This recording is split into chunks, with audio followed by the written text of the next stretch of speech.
Hola, mi nombre es Luis Miguel. Hoy te voy a mostrar y explicar una radiografía de tobillo con fractura de peroné. Observamos una radiografía del tobillo izquierdo en 3 proyecciones. Se aprecia una línea de fractura en el peroné, justo a nivel de la sindesmosis tibiofibular, que quiere decir tibio-peroné, es decir, en la zona donde el peroné y la tibia se unen cerca del tobillo.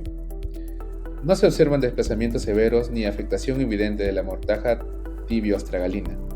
La fractura es oblicua y compromete el maleolo lateral, que es la parte distal del peroné, la más cercana del tobillo.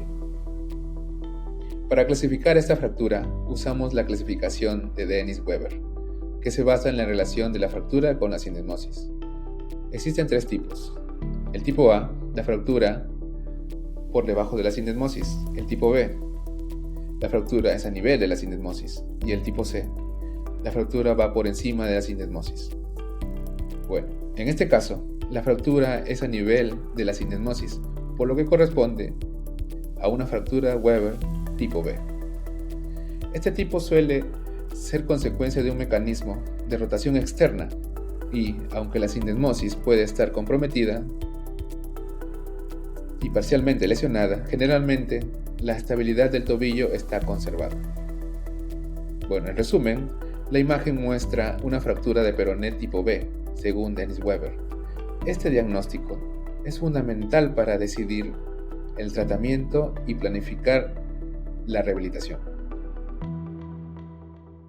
Soy Anita Tapia y le voy a hablar sobre la fractura de tibio-peroneo según la clasificación de Lausch-Hansen. Según la evidencia radiográfica, se ve que hay un tobillo derecho con proyecciones antero-posterior y lateral tras una fractura tratada quirúrgicamente con fijación interna, que son tornillos, y por ello se observan estos hallazgos, que va a ser una fractura de maleolo medial, una fractura de maleolo lateral, y no se evidencia desplazamiento significativo de los fragmentos, pero hay una presencia de tornillos de osteosíntesis fijando ambos maleolos.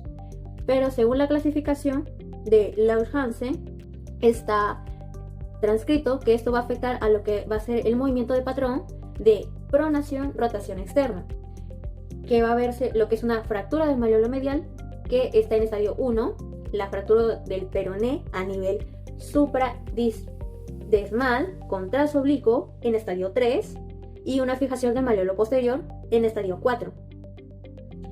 Por ello es que, según este tipo de clasificación de Lausch-Hansen, va a afectar lo que son la rotura del ligamento deltoideo, una lesión del ligamento tibiofibular anterior y también probablemente una extensión a la membrana interósea. Como tercero, afección va a ser una fractura espiral u oblicua del peroné, por encima a nivel de sindesmosis. Por cuarto, lesión va a haber en el ligamento tibiofibular posterior o fractura del maleolo posterior.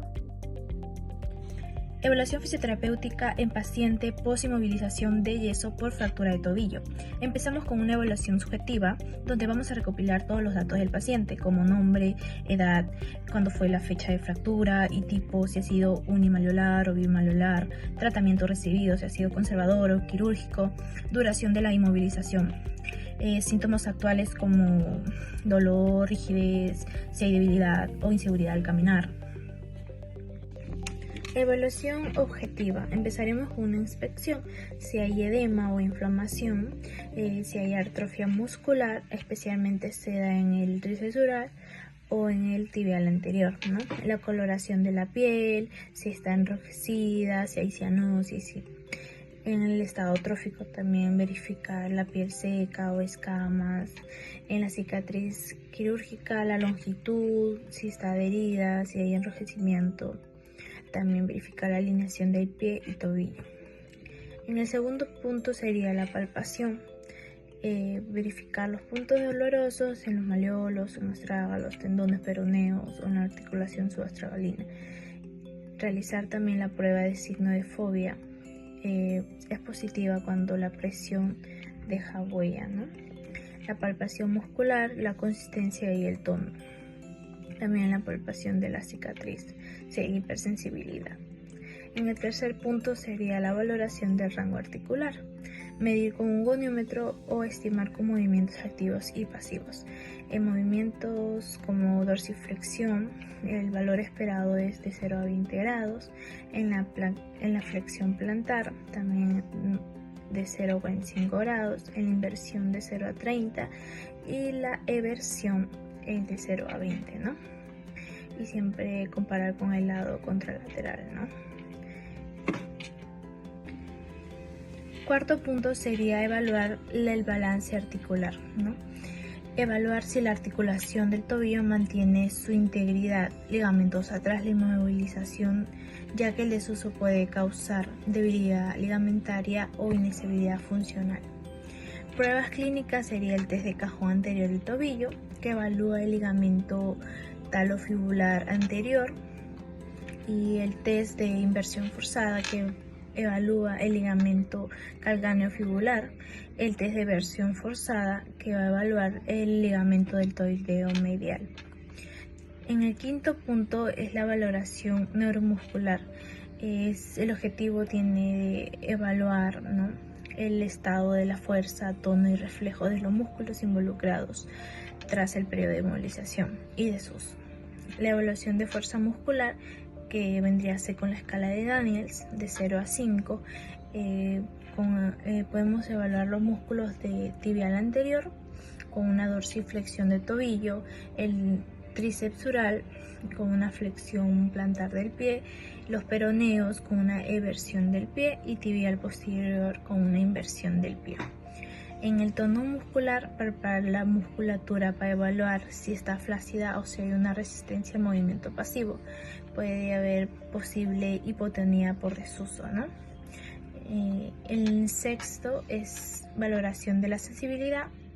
El objetivo es comprobar que los nervios periféricos del pie y del tobillo no hayan sido comprometidos durante la inmovilización. Las pruebas básicas como tacto superficial, a pasar con un algodón o pincel, ¿no?, dolor, presión con palillo de algodón o lápiz sin punta, sensibilidad térmica, si es necesario se usan tubos fríos o calientes, ¿no? En el séptimo tenemos la valoración de la marcha, que es identificar las alteraciones funcionales provocadas por la rigidez, dolor, debilidad o inestabilidad, ¿no? Tenemos que observar al paciente si apoya bien el talón, si evita apoyar el pie completamente, si camina con claudicación o hace pasos cortos o lentos, o necesita ayudas de biomecánicas como bastón o muletas, ¿no? Las pruebas funcionales de la marcha sería caminar sobre los talones para evaluar los dorsiflexores, caminar en puntillas para evaluar los flexores plantares y en marcha en línea recta para evaluar el equilibrio y coordinación. También subir y bajar un escalón para evaluar el control excéntrico y la fuerza.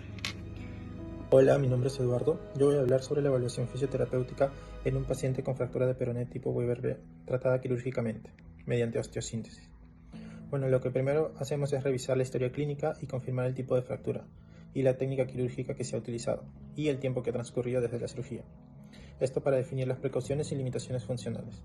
Luego observamos la extremidad comprometida comparando ambos miembros inferiores y también evaluando el estado de la cicatriz, la presencia del edema, hematomas y los cambios de coloración. También verificamos la sensibilidad cutánea en la región distal, realizamos palpación de pulsos periféricos como el pedio y el tibial posterior, y así descartamos alteraciones vasculares o neurológicas asociadas.